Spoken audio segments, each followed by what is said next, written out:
Hey everybody, it's Liz, and today I'm coming at you with a project. I have been asked by my good friend Saw to be a guest designer for the month of April for her shop, Saw Crafters. And I'm sure you guys are all familiar with her store. If you are not, here is her information. And Saw Crafters is basically such an amazing shop, you guys. If you love altering items, this is the shop for you. She has all kinds of beautiful, beautiful wood laser cut items that you can piece together and create all sorts of beautiful things. I have known her for several years, and just her products are amazing. I absolutely love altering her products, and they are very good quality, very easy to put together. She's got an amazing website and a catalog. This is all her information here. She's got a YouTube channel, her Facebook, and definitely check out her YouTube, you guys. She's got a lot of tutorials on how to put some of the items together, and then she also shows you how to decorate them and just embellish them. So they're absolutely beautiful. So I have 3 projects for the month of April. Today I'm going to share my first one. And really quick, let me share with you what it is. It's this beautiful vintage telephone. Take a look. So this is how the this is the packaging for the item, and I love that she shows how it's going to look. This is how it is. It's all wood. So this is the unfinished product here, and then this is how she altered it. So isn't it gorgeous? It's beautiful. So it's a 3D vintage telephone shadow box. That is the SKU number if you're interested, and of course you can go to the website and order it. Her products are very inexpensive, and she ships very fast, you guys. Such an amazing shop. I absolutely love it. And so for my 3D telephone, these are some of the items that I used to alter it. I had a lot of fun putting it together. And first thing first is the paper collection. Let me share that. This is the first time I'm using this. I've had it for a while, of course, because you guys know it's this older Prima collection.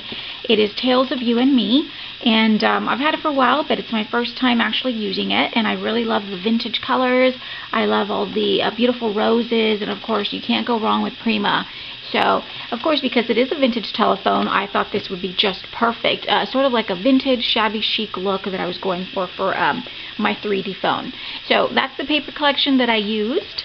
And then I also used a couple of punches here for my stash. So I used this butterfly punch by Martha Stewart, and you guys are all familiar with this one, of course. It punches out 3 cute little butterflies. I used 2 of the punches, and or 2 of the the little punch outs. And I also used this punch here, and this is also from Martha Stewart, and this is a beautiful edge punch. I love this one as well. So I incorporated that into my project. And please excuse the noise. Looks like the garbage truck is coming, so hopefully it won't be too loud. And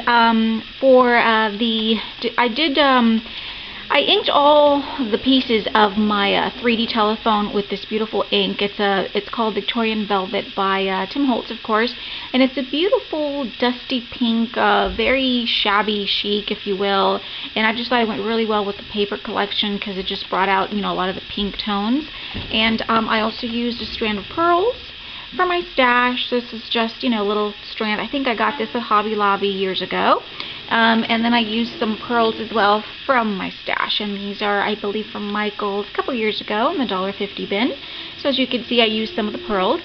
And so now let me share with you the phone that I created. It turned out really cute. Hold on a second. And let me bring this here for you to see. So there's the little vintage telephone box. Isn't it cute? I think it turned out really nice. I absolutely love it. And like I said, these pieces, I mean, they're so easy to put together. I didn't even need to watch her tutorial on how to piece this together. It was so easy. It comes with all the individual pieces, and of course, like I said, this is made out of wood, so it's not chipboard. It is extremely sturdy, and it's just, I just love them. I love working with all of Saw's, products. So very easy to put together. And another thing that I really love about Saw Crafters store is a lot of her pieces are functional. You know what I mean? Not only do they serve a decorative purpose as far as creating something and using it to decorate, but they're functional. For instance, this is a cute little box, and I was thinking to use this for to make like a little mini notebook, and then add a couple of little cute pens and stuff, and some paper clips in here, just to, like a little note what's the word, little note area or center, you know what I mean? This could also be a great gift because you can add goodies in the little box compartment here and send it out to a crafty friend or a non-crafty friend for that matter. But that's what I love about her products. You know, they have a function. They serve a purpose. They're not just meant to sit there and just, you know, be pretty. Of course, they do that as well, but you know what I mean. I just love it. So I started off, of course, by covering every piece with the paper collection. And I did use my X-Acto knife to cut along the edges to get this, you know, clean look. And once I cut everything out, or, you know, once I adhere everything onto the pieces, I use my X-Acto knife like I mentioned, and I also use sandpaper or a sanding block. You can even use a sanding file, you know, just a regular nail file to go along the edges because I really love that clean look. Not only does it clean up, you know, the edges or whatever, but it also distresses the paper and adds to that vintage look, you know, that you're going for on some of these products. And then I inked all of the edges, as you can see, with the Victorian Velvet Distress ink. And so this is where I used one of the punches. My measurements were a little off on the paper, and so some of the wood showed here.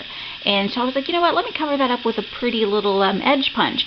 And so this is where I cut out a strip of the coordinating paper and I adhered it to the bottom. And then I added these cute little pearls almost in the center of each of these little fan shapes. And it just adds a cute little accent. So it was really pretty. And like I said, it was a mistake, but you know, I was able to fix it only because my measurements were off slightly. And I just didn't want to see the wood, you know what I mean? And so I did the same thing on this side. And all the edges, again, are distressed with the Victorian Velvet ink. And then the same thing happened at the bottom. And of course it was the bottom, and I'm like, no one's going to see it, but I know it's there. So I just added another little strip right here on both ends to cover that up. So every little inch of this 3D telephone is covered with paper. Really, really pretty. And let me see. And then I wanted to have almost like a focal point here in the front, and I just love this sweet image that was in one of the sheets in the front of paper. So I fussy cut it out, I inked the edges, and then I popped it up with some foam tape, so it is a little bit dimensional, and I adhered it to the front of the telephone. And then this little piece that you see here is the little, what's it called, that little rotary, or the little, you know, the little, you know what it is, but it's just another addition. It's just a little piece of wood. I did go ahead and paint it vintage white, and then I adhered it to the center to you know, focus on the little vintage lady here. And then I added the pearls to each of the little circles here. I wanted to add numbers, but I couldn't find a small enough number stamp to fit into each of the little circles, you know, to mimic the phone. But I thought that the pearls would add just a more vintage and a more like elegant appearance, and so that's why I added the pearls. And then here I just have a little flower cluster. These are flowers from my stash that I just used to create this cluster. And then of course these little leaves are from Spellbinders. I think it's my Foliage 2 die set that I absolutely love. I inked the edges of the leaves with some green ink, and then just kind of bent them, give them a little bent in the middle here to give them a more realistic and dimensional look. And that's it. And then this is where I added one of those little butterflies from the Martha Stewart punch. And I just added a little pearl in the middle using my liquid pearls and from Ranger. And then here is where I have the larger butterfly, and this one I did add a real pearl in the center of it. So it's really pretty. And like I said, this was so easy to put together. I think it would make a great little caddy on your tabletop. You know, you could put your washi tape in here, all sorts of little, you know, goodies and stuff. And I wanted it to, I really liked the way that Saw used the pearl strand here, you know, to connect the receiver end, you know, with the phone. So I thought that was really cute. So I did borrow that idea. So thank you, Saw, for the inspiration. Like I said, I mean, you inspired me so much with your beautiful work. So I used a strand of pearls here, and I just hot glued it to this side of the phone box, and then to the top of this. So this is really cool. So it just comes off, you guys. You don't have to adhere this on there. It just comes, you know, off. It is, you know, covered on both sides and inked with Victorian Velvet. And then to cover up the area where I hot glued it, I just used a couple of little flowers from my stash and some leaves. and then just created a second little mini cluster on top. And then this part just sits right on top, and it is just so cute. I love it. So I hope you guys like it too. Definitely go check out Sawcrafter's shop if you are not familiar with her store. You will not be disappointed. Her products, like I said, are amazing. Such beautiful little works of art, you know, little pieces that serve a function. So really great shop. Here is her information again, and I will also put the links in my description box so you guys can take a look. And you guys, thank you so much for watching. Let me know what you think about this beautiful little vintage phone, and I'll be seeing you all really soon. Have a great day, everybody. Bye-bye.